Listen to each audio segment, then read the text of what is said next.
اگلی سورت جس میں مضامین جہاد ہیں وہ اسی سے متصل سورہ آل عمران، اور سورہ آل عمران میں 62 آیات ہیں جن میں مضامین جہاد کا تذکرہ ہے۔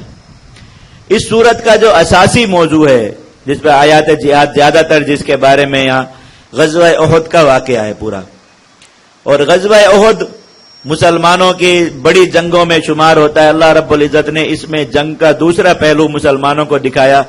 کہ غزوہ بدر مسلمانوں کی فتح عظیم تھی، فتح مبین تھی، میں مسلمانوں کو بغیر تکلیف، مشقت اور پریشانی کے اللہ تعالیٰ نے کفار پر بہت بڑی فتح عطا فرمائی۔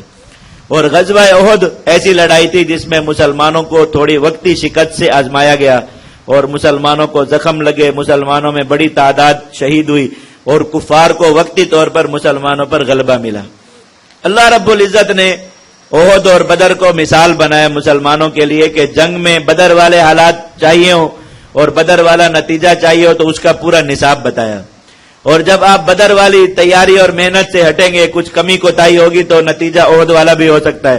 لیکن احد والا نتیجہ آ جانے سے مسلمان اگر میدان سے ہٹ جائے، بزدلی کا شکار ہو جائے اور کفر کی طاقت کے سامنے دبنے کا خیال اس میں آ جائے ایک شکست کی وجہ سے، وہ مسلمان ناکام ہو جاتا ہے۔ اللہ رب العزت نے 10 حکمتیں بتائیں جن حکمتوں کو ظاہر کرنے کے لیے اللہ رب العزت میدان جہاد میں مسلمانوں کو احد والے حالات سے دوچار کریں گے۔ ایسی جنگیں ہوں گی جس میں مسلمانوں کا نقصان ہوگا، مسلمانوں کو زخم لگیں گے، مسلمانوں کو تکلیف پہنچے گی، کفار کا وقتی غلبہ اور زور آئے گا، تو مسلمان کو ایسے وقت میں کیا طرز عمل اختیار کرنا چاہیے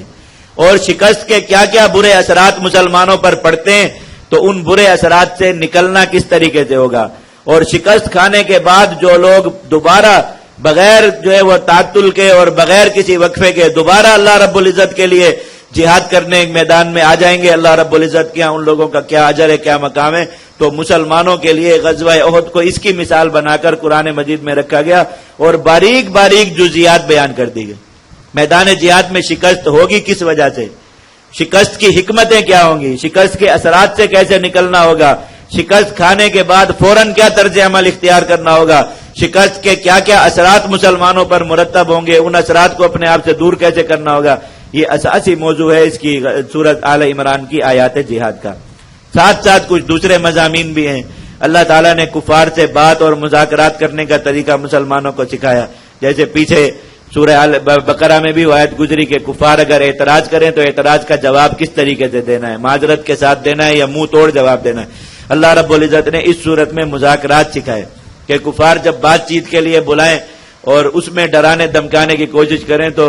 پریشان ہونے کی بجائے اور ڈرنے کی بجائے ان کو کس طریقے سے جواب دیا جائے، الٹا انہیں ڈرا دیا جائے۔ اللہ رب العزت نے یہ طریقہ سکھایا، اور جو مسلمانوں کے لیے ساری رہنمائی قرآن مجید میں اس چیز کی موجود ہے۔ پھر اس کے بعد